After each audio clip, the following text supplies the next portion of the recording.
The Stanley Cup playoffs are right around the corner, so my attention will absolutely be shifted towards covering that soon. So today what I wanted to do is take some time and make some draft predictions for the 2024 NHL draft before all of that other crazy stuff happens. Now last year we were treated with one of the most highly touted first round drafts in NHL history, featuring players like Connorbedard, Adam Fantilli, and many more. So naturally the hype for this year will definitely be simmered down in comparison, but don't let that trick you into thinking that there aren't some talented players that will be taken in this draft. So today I'll be making my mid to late season draft predictions for the 2024 NHL draft. These are players who I feel will likely be selected in the top 10 if the NHL season ended today and the draft were tomorrow. Now before I get started, I post daily NHL and hockey related content, so if you haven't subscribed to the channel, make sure you do that now, and let's get right into it. Before I do get into this, I have one honorable mention. It's Zane Parikh. He could have easily slotted in as the number 10 on this list, but I like this first player a bit more, so I think I'm going to take this guy over him. Ranking in at number 10 on my list is Konsta Helenius, who plays out in Finland and definitely deserves a top 10 pick in this year's draft.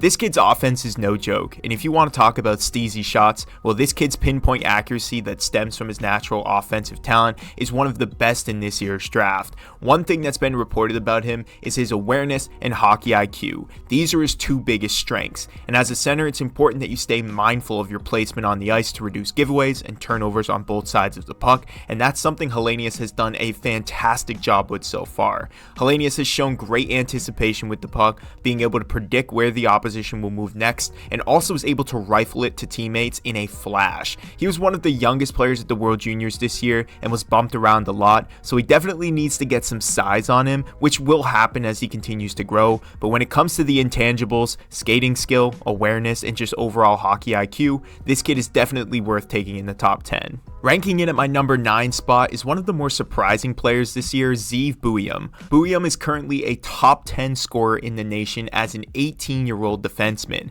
Coming off a gold medal win at this year's World Juniors with Team USA, this kid is an absolute gamer, putting up more points so far this year than some of the other highly scouted players like Lane Hutson. Buium's biggest strength is his skating ability. He is quick on his edges and helps create advantages on both sides of the puck. For young guys in the league, scouts often talk about increased pace and how this can throw off these young players when they get to the NHL. But for Buium, his game seems to increase as the pace of the game increases, making him a huge asset during in-game pressure scenarios. There's a ton of teams in the league that could use quick offensive guys like Buium. The league is getting faster, and with the pace of play picking up, I think Buium would be a great choice for anyone in the first round. Ranking it at number 8, I'm taking Sam Dickinson. Every NHL team is always looking to add new defensive players to their lineup, and Dickinson is the perfect guy if you're looking for an all-around solid defenseman.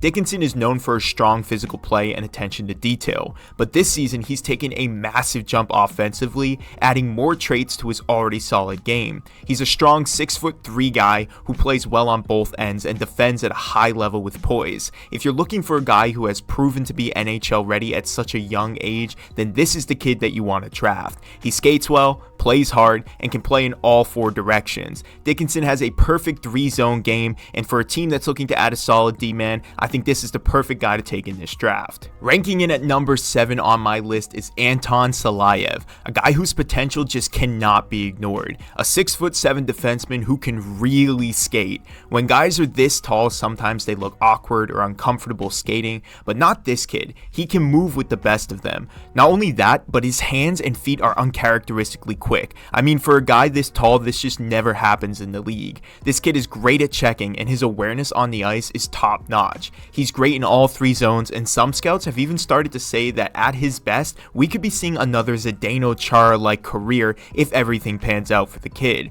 I think he has a long way to go, but with a tall frame and quick movements, this kid's potential is very high, and if drafted by the right team, I could instantly see him slotting into a defensive core based on how well he's performed up to this point. Who knows if he's ready to enter the NHL immediately, but the potential with this kid with that frame, it's very high, and any team should take a chance on him, especially if they have a top 10 pick. Ranking it at number 6, I'm going to take a look at center Berkeley Catton. Catton's the type of player that just fits in seamlessly no matter where you plug him in. Catton was easily the best player on the Spokane Chiefs last year in the dub, and was also the best player on Team Canada during the Gretzky tournament. Catton is a big part of the success that Spokane is seeing this year, and what makes him so great as a prospect is his burst speed, quick hands, and scoring touch. This kid is magical with the mitts and drives hard to the net, always adding extra effort to every play even when it's not required. And if you ask any NHL coach, that's the one thing you really can't teach players. The vision and talent of this kid make him an easy top 10 pick, and there's no doubt in my mind that he'll be able to transition to the pros flawlessly with the work ethic that he has.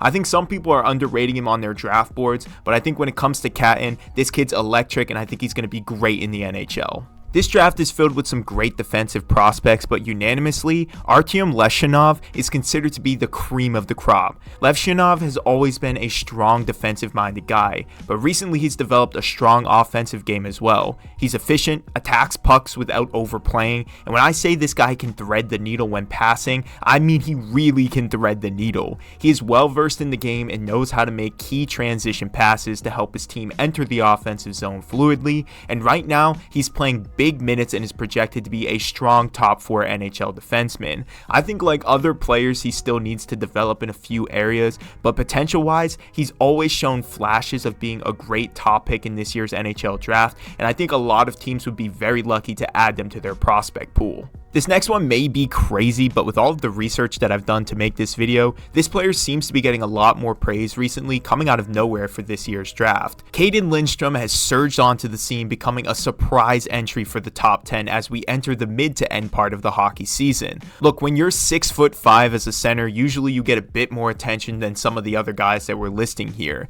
but there is more to this kid than just being tall. He's a solid skater, knows how to set up his teammates, and has the ability to play in tight areas. A big thing that scouts have reported is the mitts on this kid. Apparently he's shown some flashes that have really impressed scouting departments, but one glaring thing that people are worried about is just tying all of these skills together and being able to become a well-rounded player. I have him breaking the top 5 in my draft rankings. I know some people have him lower and consider him to be more of a project piece, but with the way he's currently playing, there's no denying the potential here, and I think he'd be a great top 5 pick. Breaking the top 3 in any draft is no easy task, but to me these next 3 guys have truly earned their ranking positions. At number 3 in my rankings, I have Ivan Demidov. Demidov is an under 6-foot right winger whose only real knock on his playing career so far is a knee injury that's kept him out for some time. But outside of that, he's been tearing it up in Russia's junior league. Demidov has some game-breaking skill and isn't afraid to get himself involved in some dirty areas during games.